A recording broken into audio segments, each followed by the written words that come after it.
നമ്മൾ നല്ല നിലയിലെത്തി, നല്ല ഇണയും വസ്ത്രവും സൗകര്യങ്ങളും ഉണ്ടായി, നല്ല ജോലി ചെയ്തുണ്ടാക്കിയ സമ്പത്ത് പിതാവിനെ ഏൽപ്പിക്കുന്നതിലല്ല നാം സന്തോഷം കണ്ടെത്തേണ്ടത്. നമുക്ക് വേണ്ടി അവർ പല വേഷവും കെട്ടി കൂലിവേലി ചെയ്തു, മറ്റുള്ളവരുടെ മുമ്പിൽ തലചൊറിഞ്ഞു നിന്നു, അഭിനയിച്ചു, ചിരിച്ചു.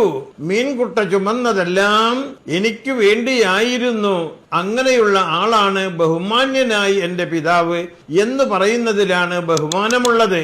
എനിക്ക് നന്ദി പ്രകടിപ്പിക്കുക നിന്റെ മാതാപിതാക്കൾക്കും. സൃഷ്ടാവിനോട് ചേർത്തി പറഞ്ഞ കാര്യം ഇതാണ്.